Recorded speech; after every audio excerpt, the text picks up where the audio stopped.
This is a KCCI special presentation, Commitment 2022, Iowa 3rd District GOP primary debate. Good evening. Thank you for joining us. I'm Stacy Horst. And I'm Laura Terrell. Tonight, a KCCI 8 News Commitment 2022 special District 3 Republican primary debate to help you learn about the candidates before the June 7th primary election. The newly drawn 3rd Congressional District covers portions of central, western, and southern Iowa, including counties like Polk, Dallas, Union, Wapello, and Decatur. These are the 3 Republicans you'll hear from tonight. All 3 are competing to be on the November ballot as the Republican nominee for District 3. We'll introduce you to them now. Nicole Hasso has worked in the financial industry for the past 14 years and is an internal wholesaler at Principal Financial Group. She is a graduate of Drake University and lives in Johnston. Gary Leffler is a farmer, business owner, and construction consultant. He is a graduate of Pillsbury Bible College and lives in West Des Moines. And the Republican who advances. Zach Nunn is a state senator, U.S. Air Force veteran, and squadron commander in the Iowa Air National Guard, and a small business owner. He is a graduate of Drake University and lives in Bondurant. And the Republican who advances past the June 7th primary will take on the incumbent Democrat Cindy Axne. She is currently in her 2nd term representing District 3. Axne is the only Democrat in the race and does not face a primary opponent. The candidates are participating in tonight's debate remotely due to health and safety protocols. Each candidate will have 60 seconds to answer the moderator's question. If a candidate is mentioned by their opponent by name, they will have 30 seconds to respond. We drew names out of a hat to decide the order in which candidates will answer the first question. And our first question, what distinguishes you from your Republican opponents and makes you the best choice to be on the ballot for the November election? Mrs. Hasso, you have 60 seconds. Thank you. Right now, America is about we the people. I am we the people, not about we the politician, not about we the elite. America is about we the people. Now is not the time for politics as usual. Now is the time that we draw a line in the sand and we actually send someone to Washington, D.C. who's actually going to represent Iowans and who are not going to back down. Someone who is hardworking and ready to roll up their sleeves and get it done. And I am that candidate. Thank you so much. That time is up. Same question, Mr. Leffler, you have 60 seconds. Well, thank you for the question. And I am the only candidate that's running for Congress that has actually owned and operated a farm. As we all know, the Iowa's 3rd Congressional District has been redrawn. Cindy Axne can no longer just win Polk County and expect to return as our congressman. So having that advantage of having that rural agricultural background, which is predominantly in the 19 rural counties that we have, and the new 21 county total counties that we have. Having that background, being able to relate to those people, knowing what it's like to get up at 6 o'clock in the morning and get on a tractor and run all day, and the next morning when you come up, you hope you don't have a breakdown. You don't hope you have a hydraulic hose break. So when we get into Congress, I sincerely believe this, that Congress has had a strong disconnect with where we're at today. I am definitely a we the people. I'm not a paid politician, and I'm not funded by a super PAC. We take our case to the people, town by town, business owner by business owner, and we'd be happy to represent Iowa. All right, and Mr. Nunn, same question. What distinguishes you from your Republican opponents? You have 60 seconds now. Thank you, Stacy and Laura, and thank you to the viewers at home. This is an important election. Iowa families are hurting right now. I'm the proud father of 4 kids and 2 fosters. And when the inflation goes up to 40-year highs, it hurts my family like it hurts yours. When gas is at an all-time high, that's a pain felt at the pump when we are filling up our truck or filling up our minivan. Now we have an opportunity right here. I've been privileged to serve on the battlefield with the U.S. military and prioritize mission accomplishment over speeches or deeds. When we look at Cindy Axne, she won exactly one county out of the 21 of the new 3rd. That's important. Everyone's voice should matter because everyone has an opportunity to be successful here. You know, as we look at this race, we have the opportunity to vote in someone who has won consistently at the State House by double digits, going against purple districts. Look, I've proven to be able to cut taxes. I've proven to be able to support the Second Amendment. I've proven to fight for you. I'm asking for the honor of serving you in Congress and asking for your vote. Thank you. Mr. Nunn, thank you. The latest Consumer Price Index report released this week from the Labor Department shows an 8.3% increase in the month of April from a year earlier. Mr. Loeffler, if you are elected to Congress, what would be your plan to combat inflation? Well, unfortunately, today what we've seen is that our Congress and our people in Washington, D.C. believe that we're on a credit card in a candy store and we're on a credit high. In order to combat inflation, the first and foremost thing we got to do, President Trump had it right, let's become energy independent. That's where he had America. That's where we should strive to get back to. We are a fossil fuel based economy, and without becoming number one again or becoming energy independent again, our country is forever. We're going to be looking at continued inflation into the ongoing future. When we have rural county schools, their school buses are going to have to fill up with over $5 a gallon diesel fuel and try to bring those kids to school. That's an unrealistic expectation. We've got to rein in spending with Congress. Congress is, they spend money like it's like there's no end to it. And that's unlike each and every Iowan and the money that we have in our monthly budgets. More people are finding out they got more month than money at the end of the month. And we got to turn that around. Mr. Loeffler. Mr. Nunn, does energy independence play a role in your plan to combat inflation? Yeah, it's part of a three-part overall. Look, energy independence for the United States is something we've already done. But when we start paying money out to places like Russia, Venezuela, and we don't do an all-of-the-above solution that can make America not only energy independent, but help with clean energy through biodiesel, through ethanol, through our wind and solar that we do right here, as well as a host of others, including our fossil fuels and nuclear, that's something that we can help the rest of the world. But it doesn't stop there. Iowa is AAA bond rated. We do things well here. You know, my colleagues in the Senate and I have cut taxes and given money back to Iowans to grow. That's investments in our local communities, our main streets, our families. But what Washington, D.C. has decided to do is to hike the largest tax cut on Americans ever. And it's resulted in runaway inflation. So first, balance the budget. We've done it before. As Republicans, we can do it again. 2, stop the runaway spending, particularly on the federal government. Scale that back. Return that to what the states do so well. And most importantly, if we're going to have any type of an income increase, give that back to Americans. And that's what I'd start with. Mr. Nunn, thank you. Mrs. Hasso, if you are elected to Congress, what is your plan to combat inflation? You know, we have to get our spending under control. This is ridiculous. I cannot believe Washington, D.C. is running this country in the ground. We cannot live on a credit card. We as American families, we have to live within our means. We have to stay within our budget. I budget my family every month, and we have to live within our means. And right now, Congress is looking at spending our taxpayers' dollars to do everything and to fund everybody else's program except for the people here in America. They work for us.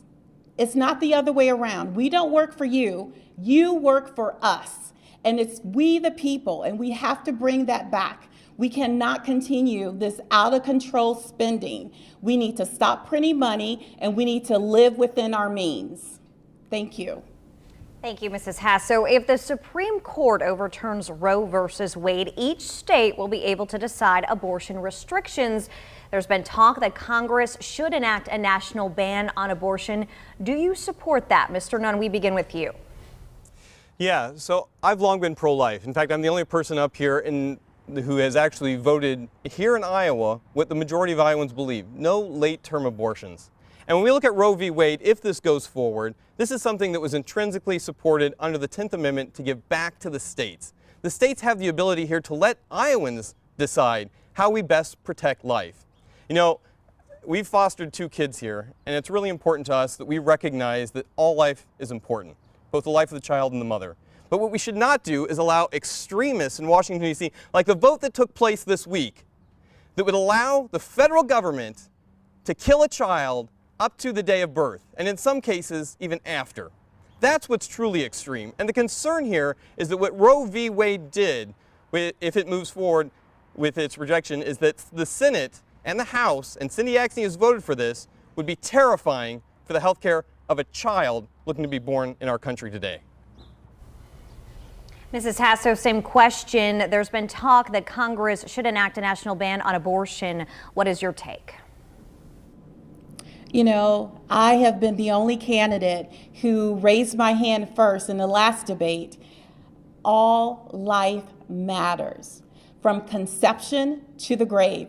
And I will die on that hill, and I draw a line in the sand, and that is not an option. Let's talk about the the judges that are their houses are being protested, and that's against the law. And they are being intimidated by people who wants to protest. You know, you can protest at the White House, but when you're trying to intimidate our Supreme Court judges to waver on your side, and there's a law in place that we're not supposed to do that. So those people need to be held accountable. We cannot force our judges to make it a decision based on intimidation. Life matters. It matters at conception. It matters to the grave. That's time. Mrs. Hasso, That's not an option. Mrs. Hasso, I want to follow up for a second. We didn't answer the question, do you believe in a national ban? You said you will protect life. Does that mean you support a national ban? Can you be more specific? I do not support a national ban. I support life. There's no hands down. Life is important, and no, I am against every abortion. I am against Planned Parenthood. What else can I say? Life matters, and it begins at conception, and I'm against every ban. Thank you, Mrs. Hasso. Mr. Loeffler, same question. There's been some talk in Congress that Congress should enact a national ban on abortion. What is your stance? There, once again, you see politicians trying to circumvent the United States Constitution and usurp authority where they have no right to go. It's obviously from the way that the Supreme Court justices have looked at this, that this was a states' rights issue from the very beginning, and they've overstepped their bounds. I am completely opposed to the Congress or to the Senate or anyone else trying to usurp authority over the United States Constitution. I was on with when President Trump was getting ready to appoint those 3 judges that most people thought if they were put on the Supreme Court that they would overturn Roe versus Wade.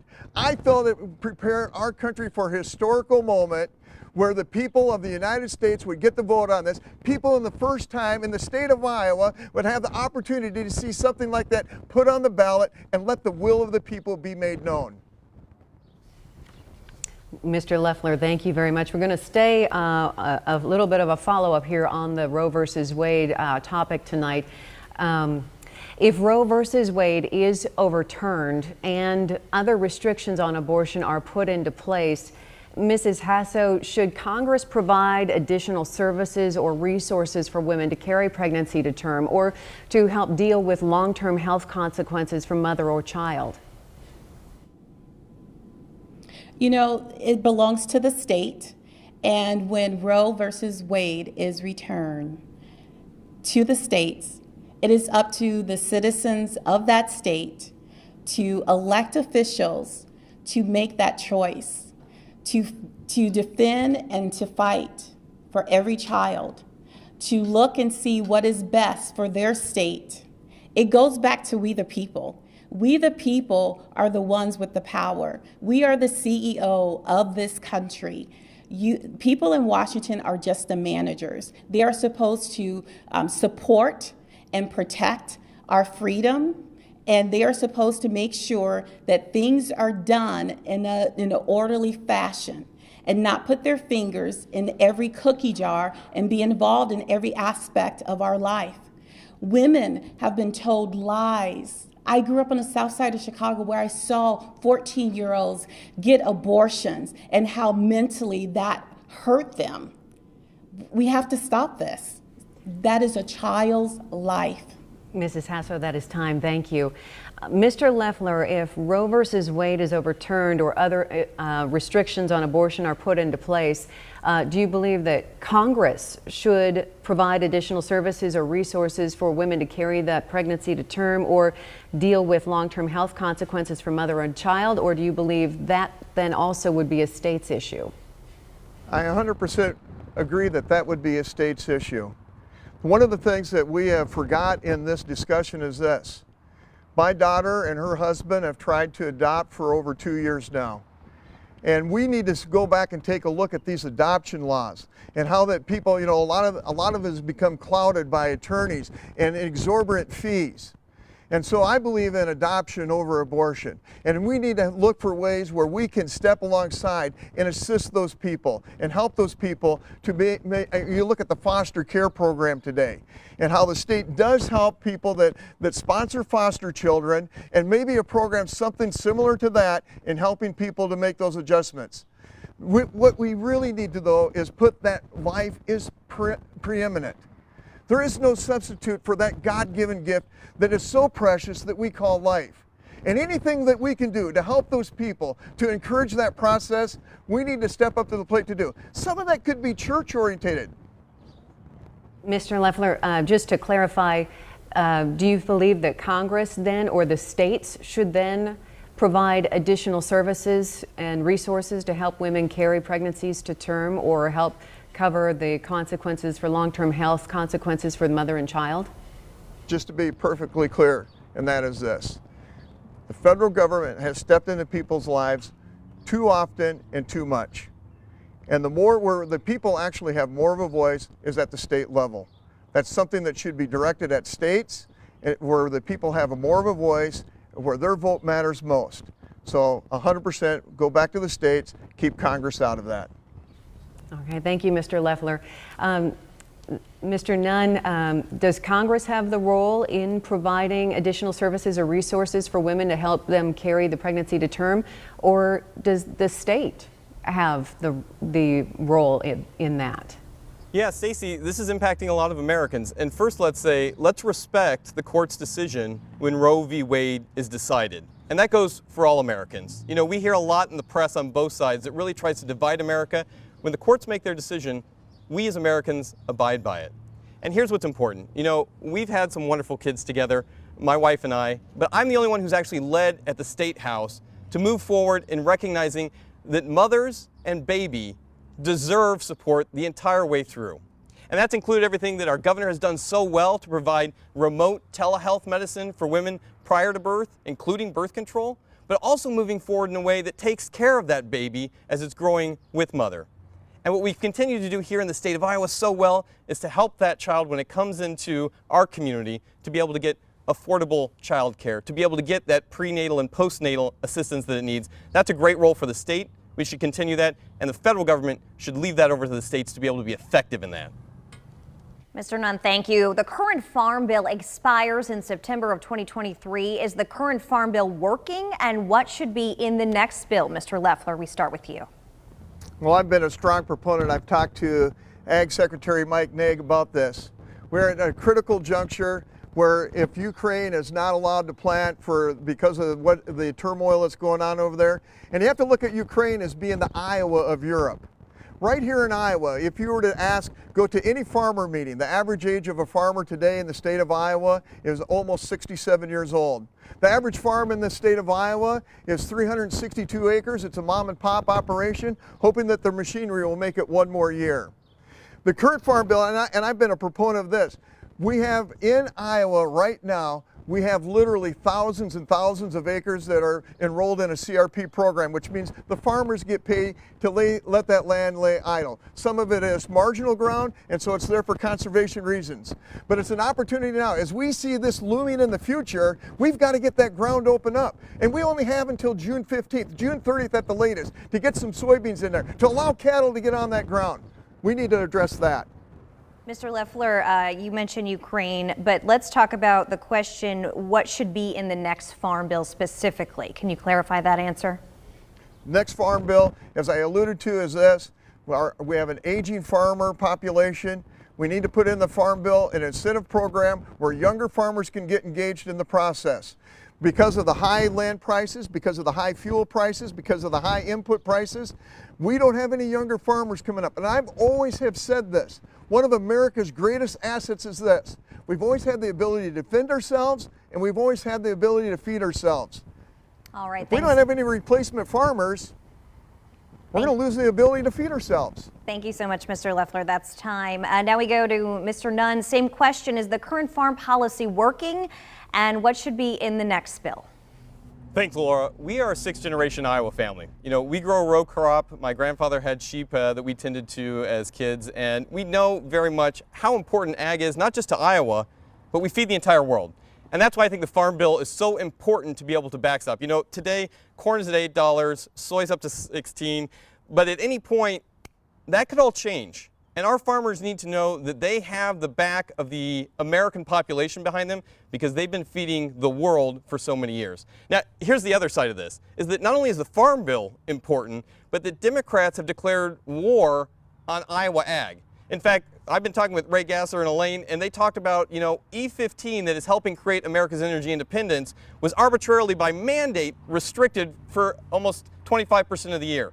And while we've gotten it to come back for that 3 months, that's 1 year. We need to be looking at the long term of this. What's going to be happening with ag prices, particularly when fertilizer is on the forefront, particularly when farmers don't know what that crop's going to look like around the rest of the world. We have a responsibility to do that. The Farm Bill can do that. Thank you so much. Mrs. Hasso, same question. Thank you. And so with that, our farmers need to make sure that they feel protected and that they are being supported. Right now, our farms who have chickens, we just had the bird flu and they lost millions of chickens. And right now, eggs are expensive. You know I haven't been a farmer, but I do know what it feels like to lose something, lose your assets. We had a house fire in 2011 and we lost everything. So I know how they feel. So we need to make sure that this next Farm Bill is supporting them 100%. We need to make sure that they know that America will back all of our farmers. We need to make sure that they're able to produce fertilizer here in our country. We need to make sure that they're getting a fair price on their cattle and on their pigs. We need to make sure that they feel confident that they are able to run their business without having any interference from the federal government, but having support from the federal government, not the Democrats telling them what they can do and what they can't do, but we need to make sure that they are feeling supported, Mrs. and that they know that each one of them will receive the funding that they need in a crisis. That's time. I did want to clarify something. You said you want to make sure they feel 100% supported. Are you talking about funding specifically, or is there other things specifically that you would add to the next Farm Bill if you are elected to Congress? Yeah, I would look at their insurance, and you know, one of the things, they need to make sure that they have great insurance. So when they do have a derecho, or when they do have a bird flu, that they are being compensated for that, and making sure that they're able to, with the delay that we're having right now, getting seeds in the ground, and the delay, and what that's going to do for their crops, and when they go out and harvest the fields. So yes, they need to make sure that they are getting the right amount of dollars to help support them during this crisis, and it's coming. Mrs. Hasso, thank you. School lunch program falls under the U.S. Department of Agriculture's jurisdiction. The USDA has provided free meals for all K through 12 students for more than 2 years during the coronavirus pandemic. But the free meal program will stop by the end of June. Free meals for all students. Is that the right time to end this assistance, Mr. Nunn? Yeah, so here in Iowa we have a free and reduced lunch program, and that's helped feed literally hundreds of thousands of Iowans, and that's important. But as we go forward in this, we must also recognize that what we're not doing is we're not creating a new subsidy or a new entitlement program. There are plenty of families in this situation at the higher end that can help pay for this, but there's also essential families who don't have the access to that. In fact, sometimes a school meal is the only place that they get a healthy, nutritious meal throughout the entire day.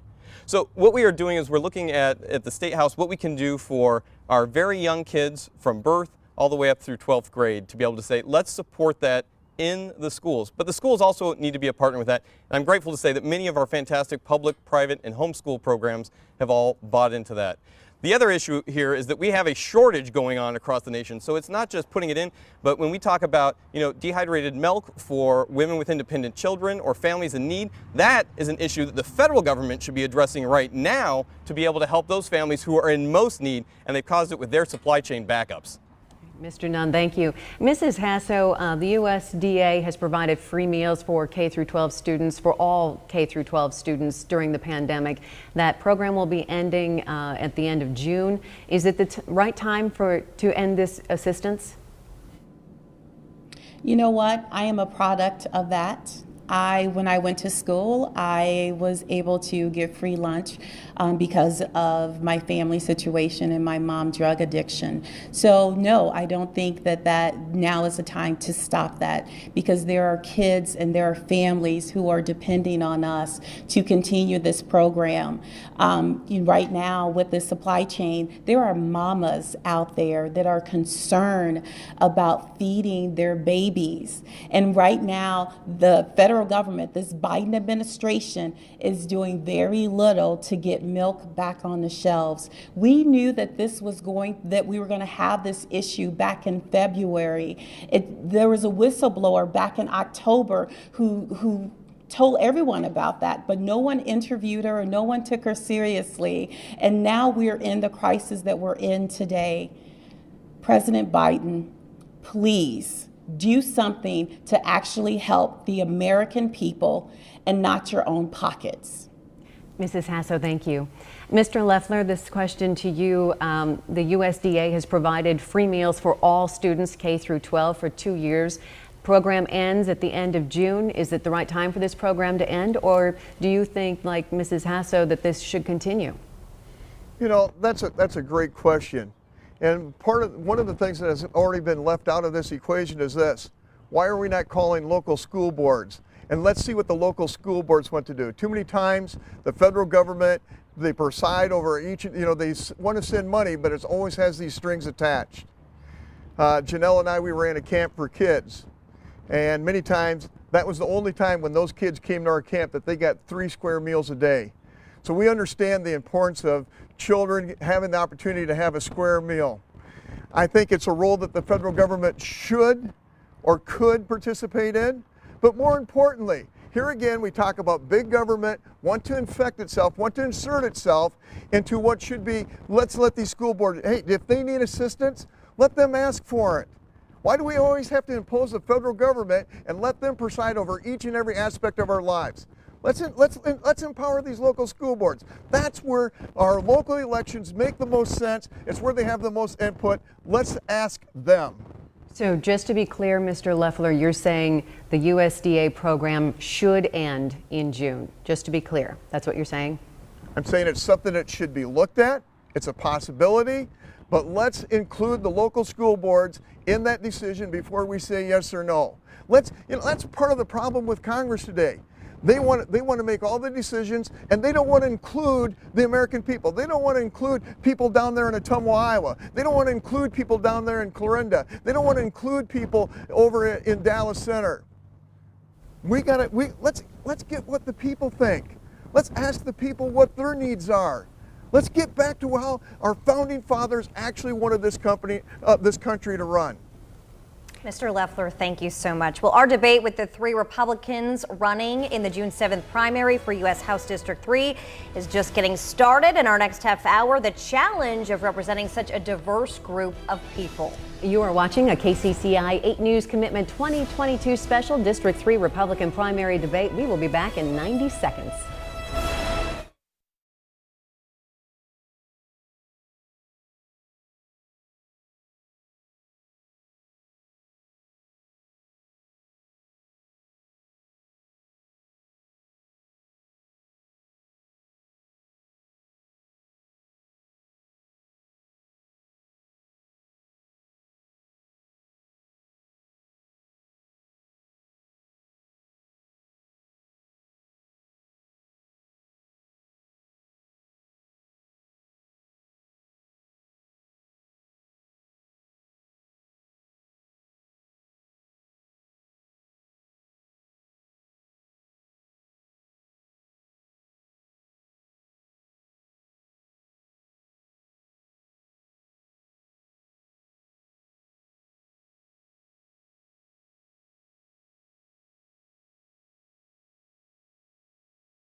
Welcome back to this KCCI 8 News Commitment 2022 special, the Republican debate for U.S. House District 3. These three candidates, Nicole Hasso, Gary Loeffler, and Zach Nunn, are vying for their party's nomination in the June 7th primary to challenge incumbent Democrat Cindy Axne in the fall. The candidates are debating remotely today due to health and safety protocols.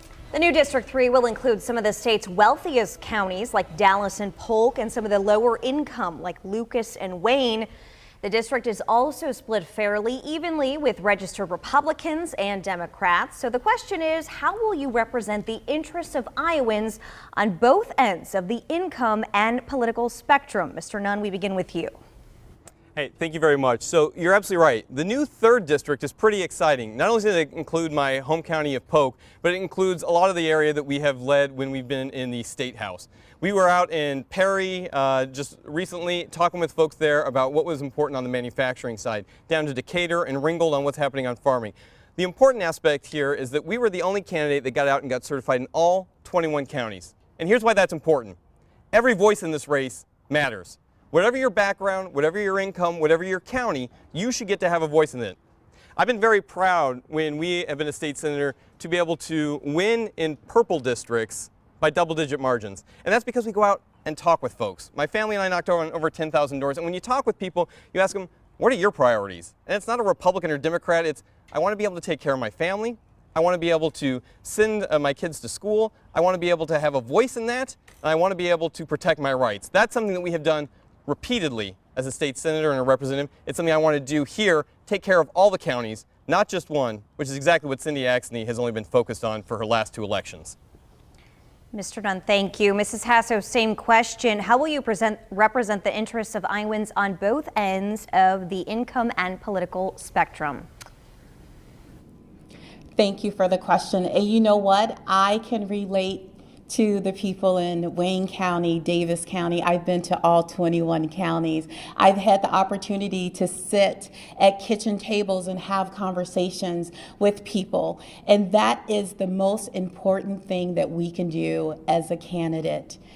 People have shared their heart stories with me. I spoke to one farmer and his wife had passed away, and he gave me the privilege of sharing with me his wife's life.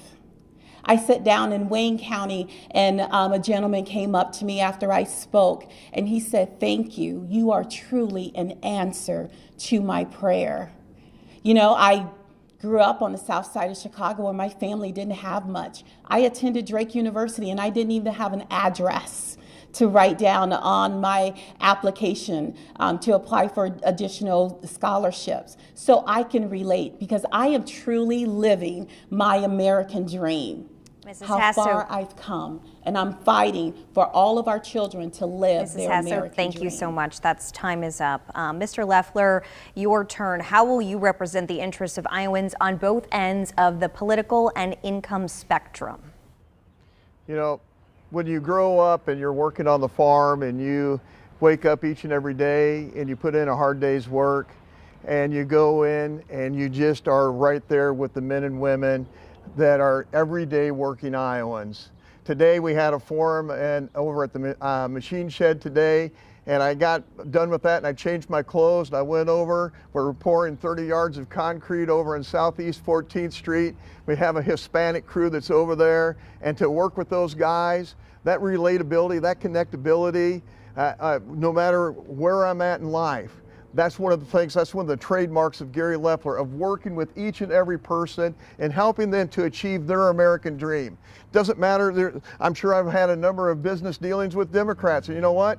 We look at when we have a common goal, when we have a common purpose, and that's what we do as Americans. So many times I've said, even on the political campaigns, it doesn't matter if you're a Democrat or a Republican. At the end of the day, we all have to remember that we're Americans.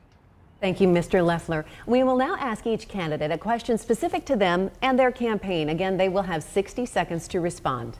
And Mrs. Hasso, we begin with you. You have said you are living the American dream. What exactly is the American dream, and what role, if any, should the government have in helping people achieve the American dream? You know what? The American dream is starting out at the bottom and finishing where you want to end. It's not where you start in life, it's where you finish. Your destiny is determined by your choices. And if we are looking to make a difference in someone's life, we need to make sure that they have every opportunity to live whatever that American dream is for them. For me, it was going to the library, having access to the library, to fill out applications to earn a scholarship, to go off to graduate high school, to go off to college, and to study and be in the financial industry and be a successful businesswoman. Whatever your American dream looks like, we should allow every child that opportunity. They need to know whatever they want to accomplish in life, they can do. We should be able to support them, and we should be able to encourage them that their American dream is right there for the taking. And I believe Laura had a follow-up question for Mrs. Hasso. Can we facilitate that? Yeah, Mrs. Hasso, you mentioned, supporting every child. What exactly is the government's role in that, if any at all? You know what, the government role should not be part of that. It starts in school. I had a teacher, Mr. Zawacki, I will never forget him.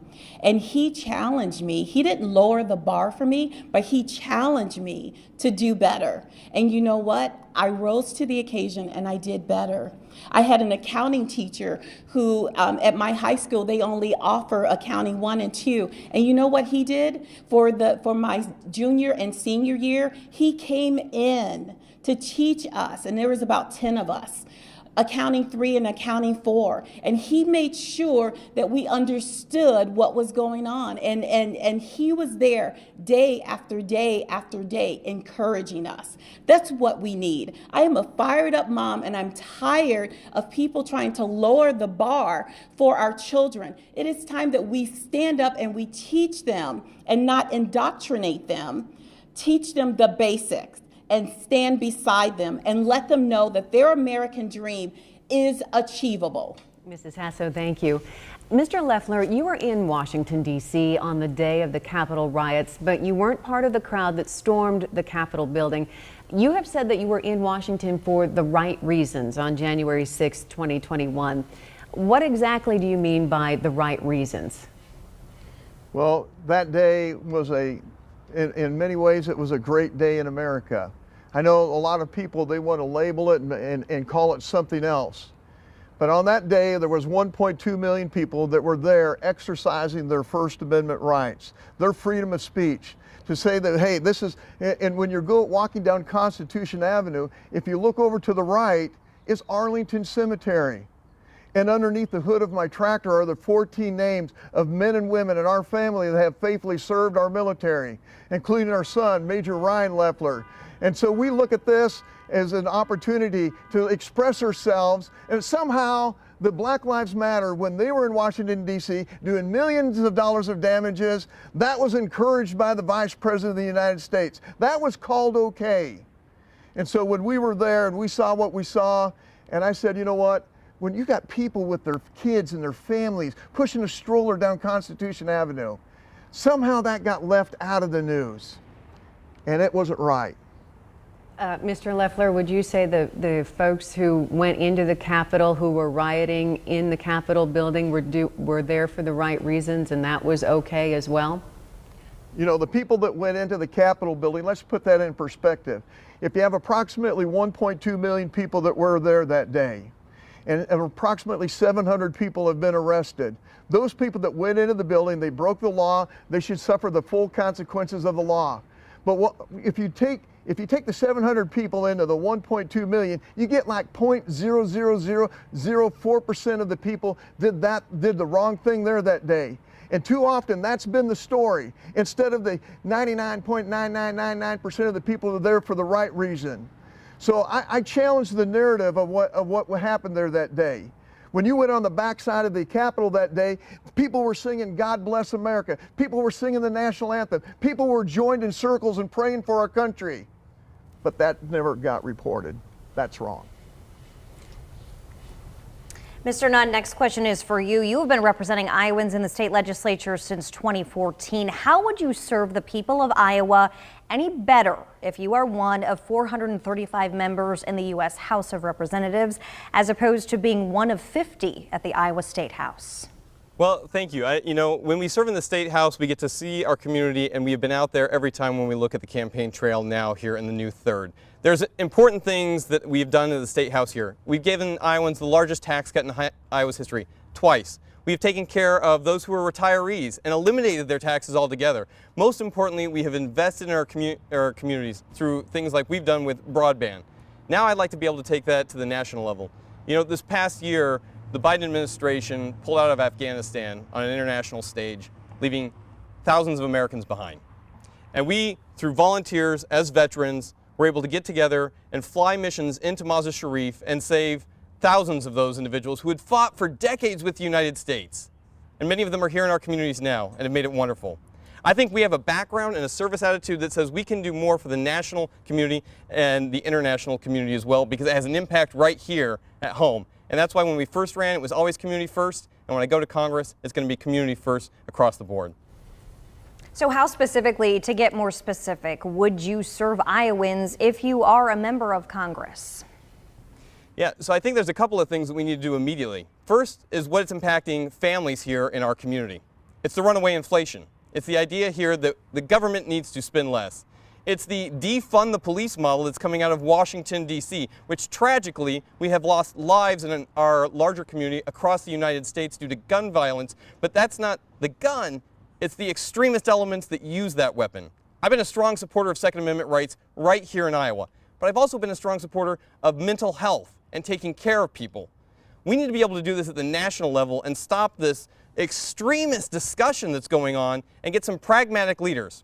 We've proven that we can do it here in Iowa, and I would use Iowa as a playbook for what we can do for the entire country. When you look at our economy, we were one of the first ones to reopen. When we look at government overreach, we were one of the first ones to put kids back in schools. And when we look at the ridiculous mandates coming out of Washington, this is a place where Iowa common sense can help tail that back. For my family, it's huge. Thank you, Mr. Nunn. Now we're going to start asking questions again of all of the candidates. In a bipartisan vote, including the 4 Iowa representatives, the House overwhelmingly approved $40 billion in funding to Ukraine. The U.S. Senate is set to vote on the funding next week. Congress has already approved $13 billion for the war in March. So we want to start with Mrs. Hasso. Is there a limit to how much money the U.S. should spend on Ukraine aid? I truly believe there is a limit that U.S. should have as far as sending aid to Ukraine. Right now, we have a supply chain issue, and our moms are trying to feed their babies. We need oversight. What are they doing with that money? What is in this bill what are we sending the money for? We need to have accountability. Right now, our country is living off a credit card. $30 trillion. $30 trillion. Let that sink in. We are in debt. We are leaving that debt to our children and to our grandchildren. We need to make sure that we are spending money wisely. Those are taxpayer dollars, not your open credit card. And then we have to borrow that money to send it over to Ukraine. We have to make sure that people here in America are able to feed their children. And Mrs. Hasso, very, very quickly in a quick follow, what is the limit for you in how much funding to be sent to Ukraine? Do you have a dollar amount in mind that you would say that's enough? I think this bill is enough. We need to make sure that other countries are stepping up to aid Ukraine as well. America is a great country. We have always supported other countries, especially our allies.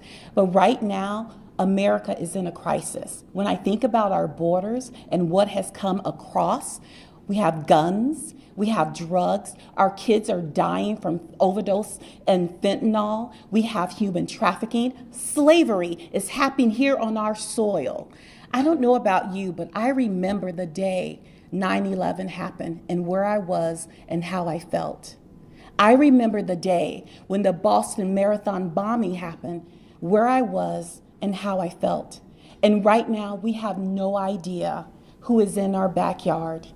But yet and still, we're sending funds, money to other countries. We have to take care of America first. There is nothing wrong with putting America first. Mrs. Hasso, thank you. That is time. Mr. Loeffler, the U.S. Senate is set to vote on a $40 billion aid package to Ukraine next week. The House approved it last week. This would be in addition to the $13 billion the Congress approved back in March.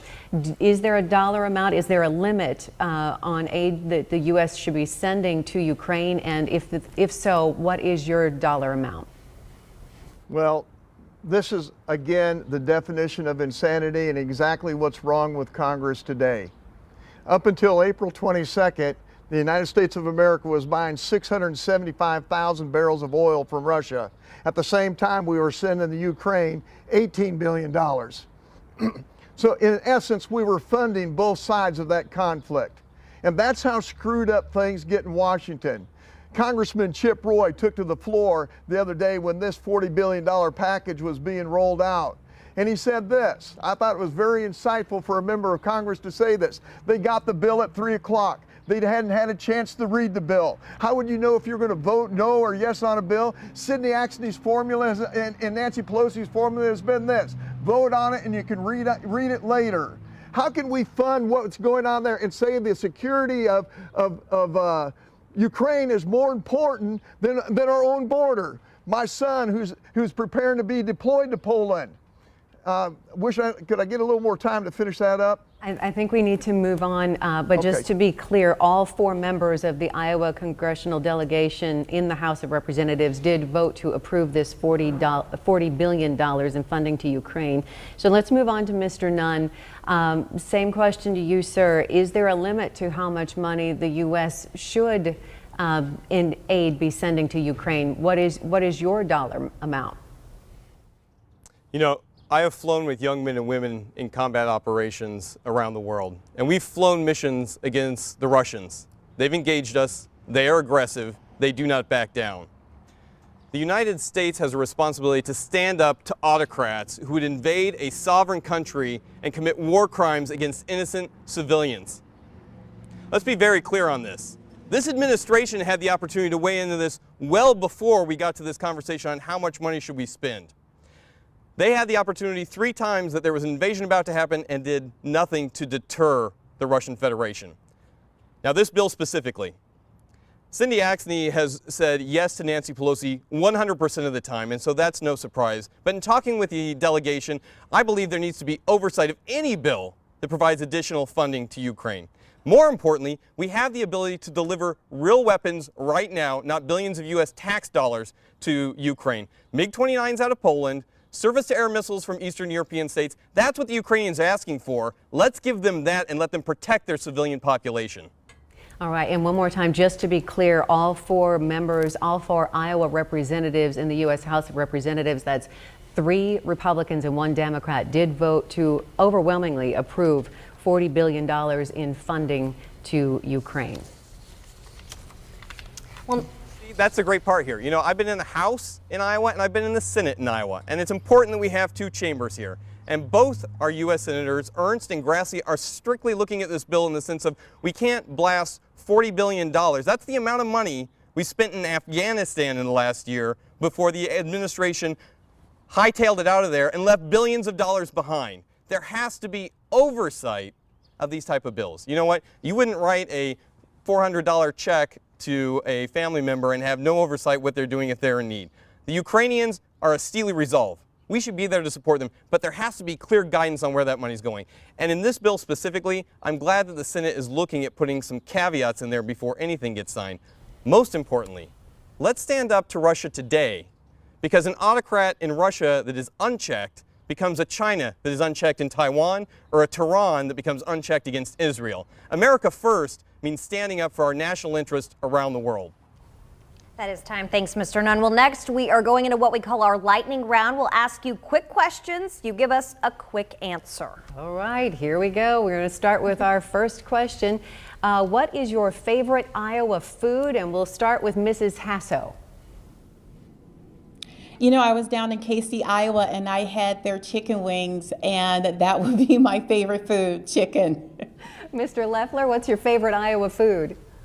Well, you're not much of an Iowan if you don't love a great pork tenderloin. That's where it stops and starts right there. You got to have an Iowa tenderloin. Or if you're in Atomo, Iowa, and you go to the canteen, you make sure you go to the canteen and get a classic canteen sandwich right there in Atomo, Iowa. Mr. Nunn, how about you? What's your favorite Iowa food? God gave us two hands here. So shearing sheep with my grandfather, it would be a lamb burger at the end of the state fair. And number two, a Casey's Pizza, because you can find it in every town, and man, it hits the spot every day.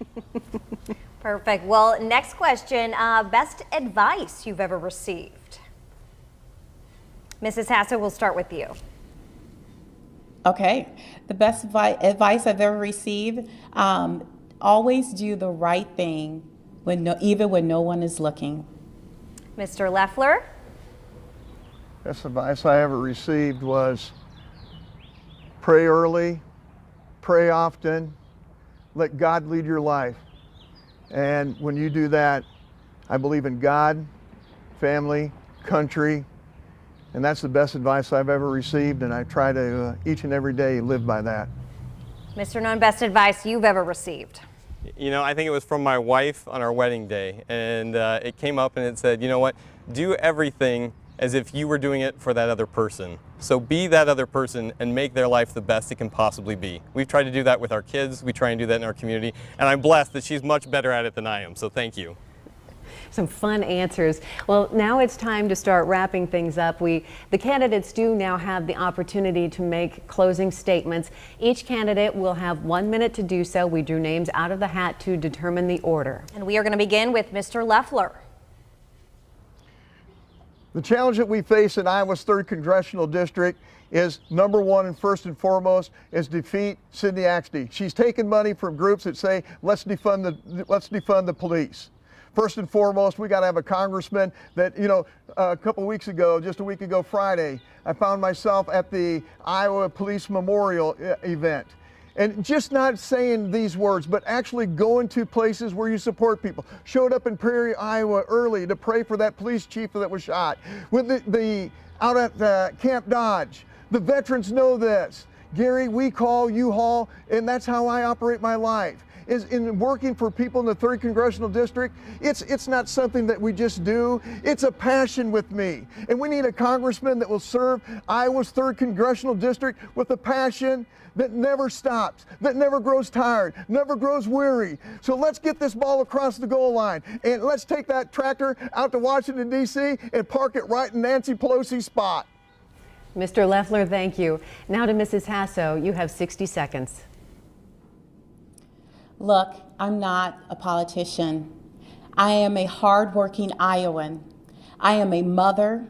I am a Christian. I am a conservative. And I am a woman and a biologist. I will work for Iowa, all Iowans. Now is not the time for politics as usual. The definition of insanity is to continue to do the same thing over and over and over and expect different results.